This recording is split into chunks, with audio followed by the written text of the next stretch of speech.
Makakasama po natin ngayon from the defense side, Attorney Michael Poa. Good morning po, Attorney. Good morning, Ma'am Chacha. Good morning rin po, Manong Ted. Oo, bago po natin puntahan yung mga nailantad at naihayag po kahapon doon sa impeachment trial. Attorney, doon muna tayo magpunta, doon po sa paratang ng prosecution na parang ginost nyo raw po sila last week. Wala daw pong reply. Ano po ba nangyari? Talagang di po ba kayo nag-reply? Ayoko na pong patulan sana yung yung ghosting. Yung nangyari po kasi diyan, as I was informed, is August 14 yung availability ng mga lawyers na magpa-participate sana doon sa comparison. Kaya yun yung naipahayag sa kanila. Although naintindihan ko naman yung sentiments ng prosecution given that the witness was supposed to be presented. I think Monday pa nga kung hindi na suspende yung ating trial nung Monday. But in any case, na-explain naman kahapon yan at nag-decide na rin ng ating presiding officer na maaari namang gamitin yung tabulation o yung summary, kumbaga, na ginawa ng witness at hindi naman talaga kailangan yung comparison. Yung comparison is really for the purpose of stipulation at hindi naman po obligasyon ng depensa na mag-stipulate. No? So, ang mangyari na lang dyan is na-presenta naman po yung witness kahapon using yung table. At kami naman, syempre, we can object to certain things pagdating sa aming panahon, no? Meaning once they offer those documents in evidence, the formal offer nila, or during our cross-examination later. So, yun naman po ay siguro, I think tapos na yung issue na yun. So, hindi ko na rin po i-address pa o palakihin pa lalo. Oo, sige po. Pero ano ba dapat ang i-stipulate? Mapapabilis po ba nun dapat ang proseso dun sa nangyaring hearing kahapon or wala rin talagang bearing po yun? In all objectivity, talaga naman pong when parties stipulate, mapapabilis po talaga yung proseso. Hindi na po kailangan ipakita na authenticated na authentic po yung mga dokumento. Pero ang sa totoo niyan, wala naman po kasi talagang obligation ng either party to stipulate. Kumbaga nasa depensa po yan o nasa prosecution kung gusto naming mag-stipulate. And in this case, I think we have been firm from the beginning na we are not willing to stipulate dun sa acknowledgement receipts because to be very frank lang, once you stipulate, you also foreclose certain defenses that you can raise for your client. So based on my understanding, kumbaga kung nagkaroon na kayo ng discussion or nagkaroon na po kayo ng reiteration sa kanila na wala na dapat stipulate kasi ang magde-decide naman in the end is yung pong mga senator judges natin. Yes po. Hindi naman na talaga dapat magkaroon pa ng meeting in the first place. So ibig sabihin, hindi po fair na sabihin na you were left hanging at may ginost kayo kasi hindi rin naman kayo nag-confirm tungkol po sa meeting na yon. Well, para lang maging objective tayo, gusto kasi magbigay ng ating presiding officer ng isa pang session, one more chance para tingnan kung maaring ang mag-stipulate.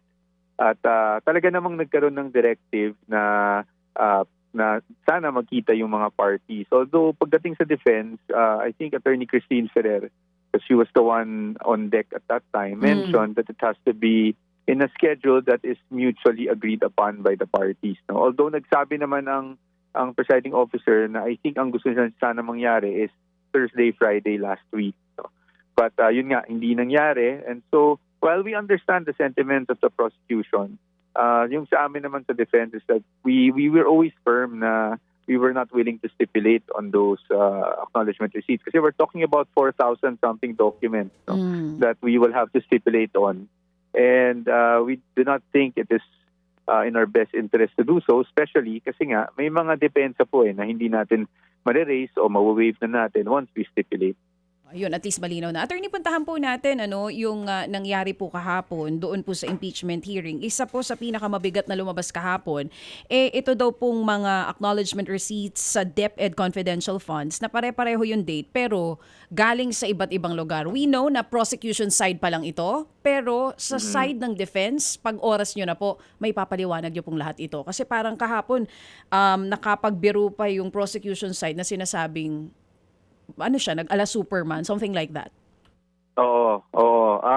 Well, naintindihan naman natin kung bakit yun ang pinapalabas ng prosecution. Natanong din po ako kahapon kung sa tingin ko ba ay talagang specifically pinili yung mga ano na yon, yung mga ARs na yon para maipakita na ganun nga, pare-parehong date. And sabi ko naman, wala namang problema doon. It's within the right of the prosecution na piliin kung ano yung mga acknowledgement receipts, no, na ipapakita nila to strengthen their theory. Pero pagdating naman po sa depensa, we will definitely address that. Hindi ko lang po mapag-usapan ngayon dahil nga that will really be on the merits. Pero definitely, that is something that we are ready, no, to address once time na po namin magpresenta ng ebidensya para makita namin, no, para mapakita namin sa taong bayan na wala naman pong kamalian o labag or any violation to the joint circular na naganap nung dahil dun sa pare-parehong mga date. Hindi ko alam kung In pwede. different areas. Yes po, attorney, hindi ko alam kung ito pwede nyo ipaliwanag briefly or sagutin lang na mabilis. Kailangan po ba talaga physically present ang isang SDO sa bawat lugar pagka po may mga disbursements? Or sa defense nako. na lang? Paano po? Ma'am Chacha, naintindihan ko yung tanong nyo, but merit kasi yan kasi part ng defense na namin yan. Okay, sige, Part na po ng understandable. defense. O kung hindi po masasagot. But tingnan natin if that is something that can be addressed in the cross-examination later Yes. para mas maliwanagan. Attorney, kami po'y humihingi ng pangunawa sa inyo, no? Kasi nga Opo. sa aming napapanood lamang, sabi nga, one-sided, di po ba, no? Ako, Opo. iiwan ko na itong mga pangalan na mga kontrobersyal, itong bacon, itong kamote, etc. ito. Kasi may mga pangalan ito and then sinasabi nga po, ito ho ay mga alias kasi nga po confidential fund ang ginamit dito. Okay na po ako dito. Hindi ko na ito tatalakayin this morning.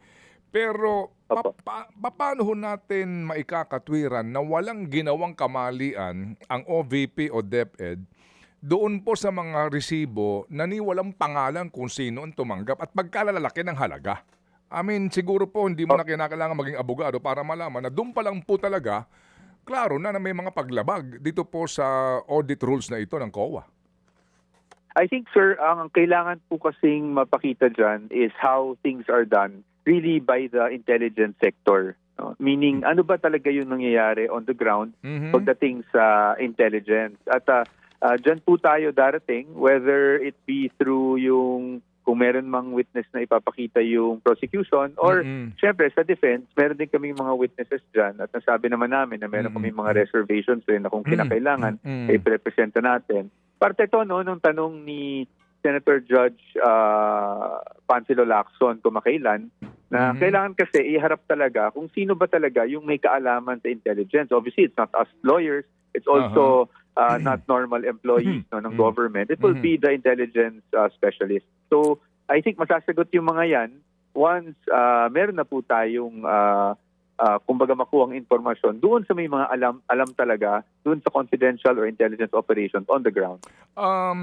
Intelligence operations, sa simple hong pananaw ng ating mga kababayan, ang pinag-uusapan yung bibili ka ng informasyon o kaya naman po safe house na kakailanganin para doon manatili ang mga tao na merong confidential operations. Pero dito po, ang sinasabi ng COA, supplies ito eh. Mga supplies na binabanggit. Ano po? Kaya ho, halimbawa, Tacloban City, wala pong pirma dito kung sino tumanggap, ₱250,000 piso.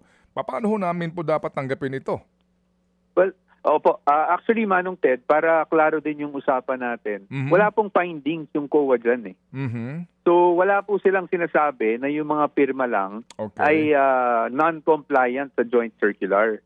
So, if you look at all the yung mga naging findings nila from the AOM all the way to the notices of disallowance, kasi ano po, no, meron for 2022 and 2023 yung OVP, ni isang finding, wala po silang finding dyan sa acknowledgement receipt.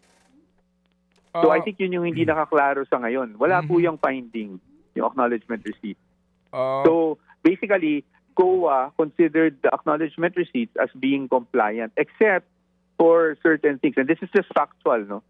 Pagdating po doon sa OVP, meron po kasing nabanggit doon na nabiling mga tables and computers na ang sinasabi ng COA initially is kailangan ng sales invoice.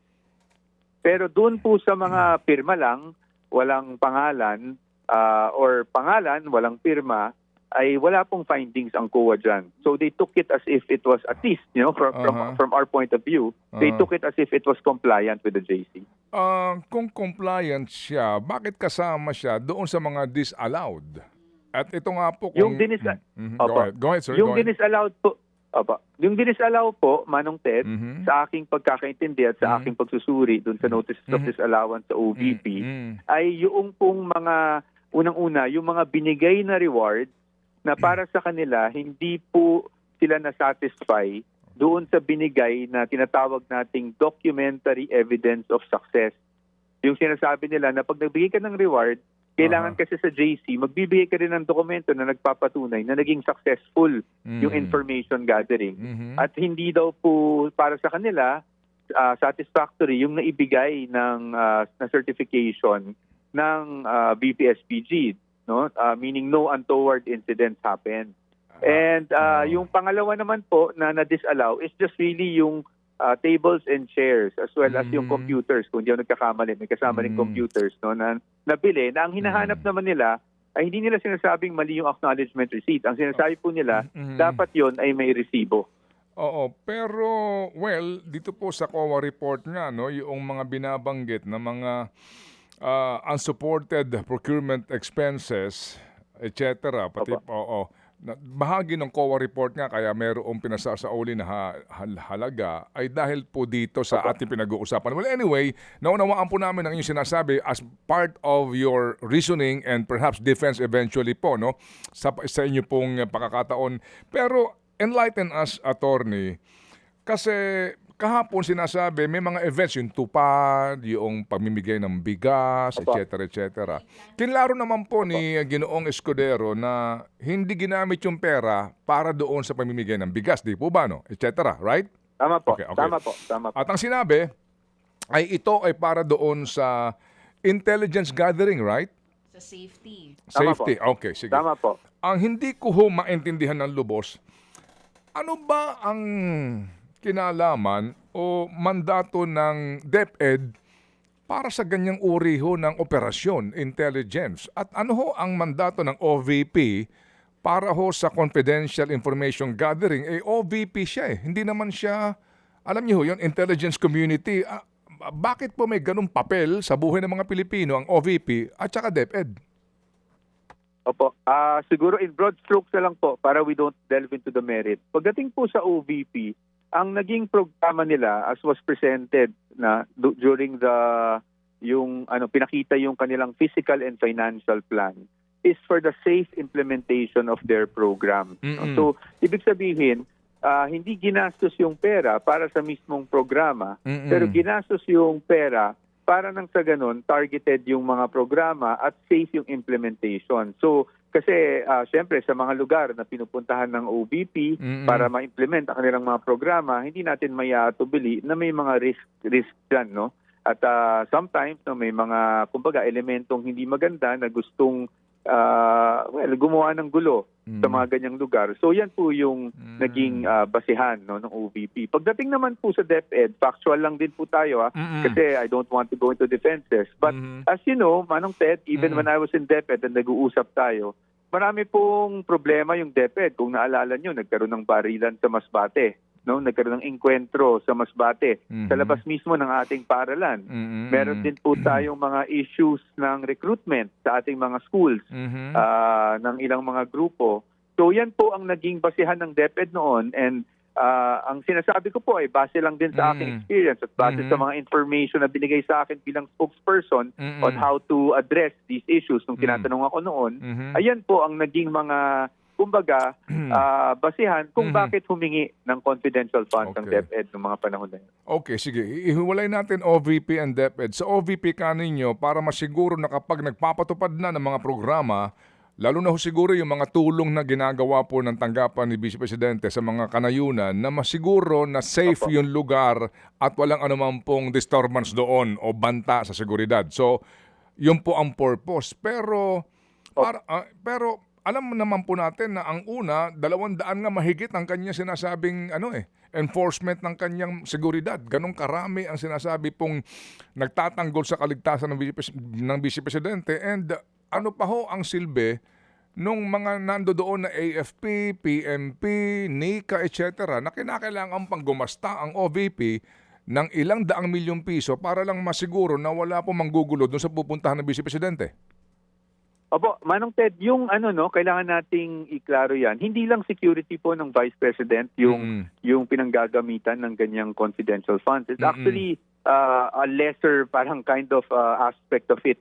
It's really the programs itself. Kung magpapalabas ka ng programa, dapat dun sa targeted areas, di ba? Dun sa nangangailangan. And to be able to identify targeted areas, meaning areas kung saan merong mga recruitment, kung saan naghihikahos yung mga tao at naiengganyo dito sa mga recruitment activities, doon dapat tinatarget yung mga kumbaga programa ng OVP na makakatulong. So it's really more for that, no?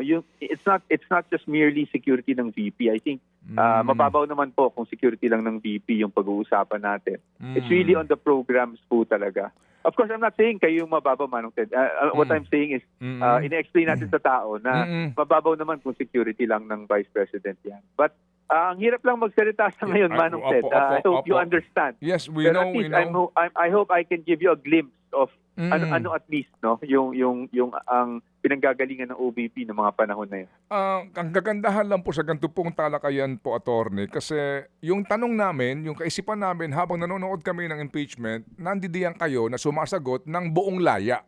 Nang wala pong, di ba, ng buong laya, na wala pong walang sisita sa inyo sa gusto nyo sabihin, ano po, at narinig nga namin, no, dito po sa ating pong talakayan. Kasi marami po nanonood at ganun din siguro ang katanungan. So, sir, ngayon kasi nalulunod kami sa ganito pong uri ng mga informasyon, di ba? Lalo na ho at pinagtatawanan itong Patiting, Andy Lim, alam niyo ho yun, ito nga mga kung ano-ano mga pangalan, nabubugbog kami ng ganitong informasyon. Ngayon, narinig namin kahit na po medyo hindi po ng buo, no, ang inyo pong side kasi kaninyo ayaw ho ninyo maglahad ng mga ilang pang detalye. Pero matagal pa kayo eh. Ang sinasabi ho ng impeachment court spokesperson, baka next year pa kayo mapakinggan eh. Attorney.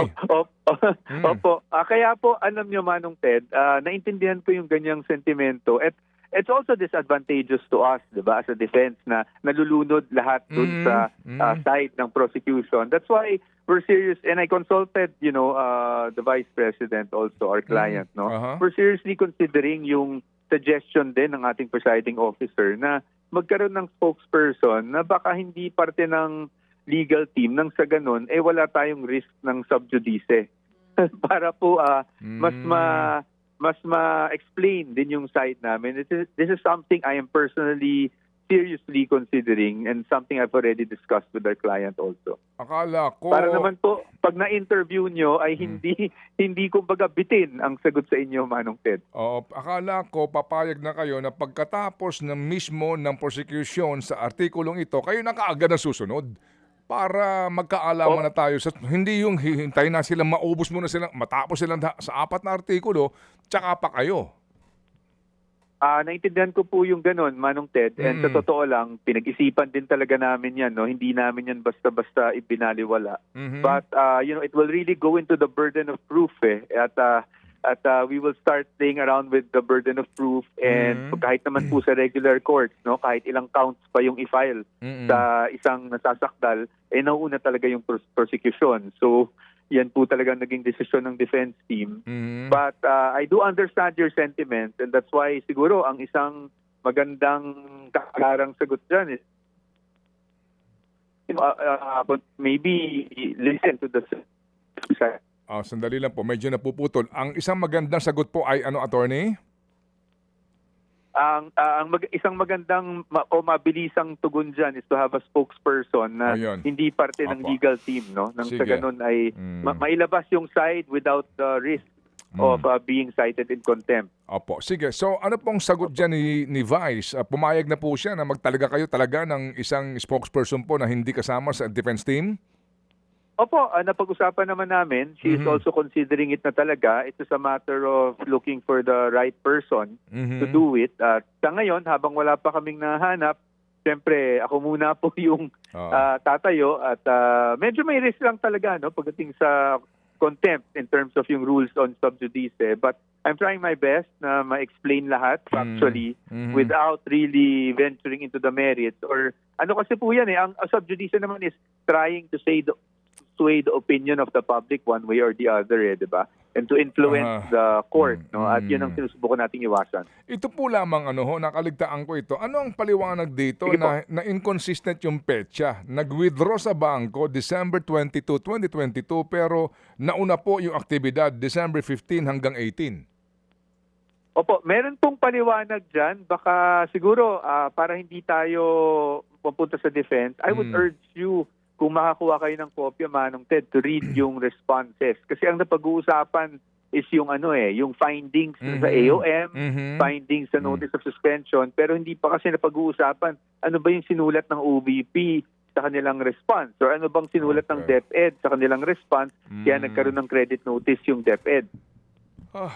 Yun nga po Kaya ho kami, ganito nga ang ating katanungan kasi nga po sa totoo lang, madalas bitin nga kami sa panonood po at saka po sa lalo na po din kapag hindi nahihimay ng husto doon sa testigo yung mga gusto ho namin mapakinggan ng mga informasyon. Sige, so attorney, kinasuhan na po ng grave threat si VP Sara sa RTC po ito, meaning pumanik na sa hukuman. Ano ang implikasyon nito o komplikasyon kung meron man sa impeachment case na kinakaharap po ng bise? Opo, number one, yan po ay something we already anticipated. With everything that's going on, I think understandable, Manong Ted, that is something we really anticipated na. Ngayon, nung nagsimula yung kaso na grave threat na yan, ako po ay parte nung mga abogado niya dyan sa preliminary investigation. But since I have to focus on impeachment, yung grave threat po na kaso sa RTC is now with Attorney Paul Lim, At siya po yung naglabas ng kanyang I don't want to siguro unahan siya sa mga pahayag niya, but doon sa tanong niyo kung anong implikasyon para sa atin, although syempre lumalabas na may kaso na na-file, etc. But sa atin, mariin na naman sinasabi parati kahit ang prosecution na this is an impeachment proceeding, so it doesn't really rely, or depend on yung legal proceedings sa court. So sa atin, hindi naman natin nakikita na may implikasyon yan, except for maybe dun sa optic, But we are ready to face that grave threat cases doon sa RTC. In fact, there were already moves filed or motions filed yesterday.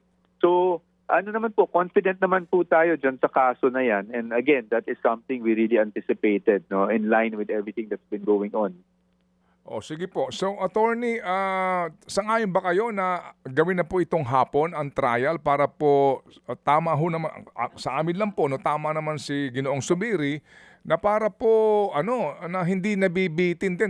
Dapat kahapon, kung tapos na ho sila, magkokross na kayo para tuloy-tuloy ba? And then, mas mahaba po yung mapuntahan para ho bumulis-bilis din. At bago magpasko, tapos na kayo kasi sabi nga, aabutin ng Pebrero next year Opo, kahit naman po tayo, ayaw nating umaba to at paabutin ng Pasko. So if that will help, wala po tayong problema dyan.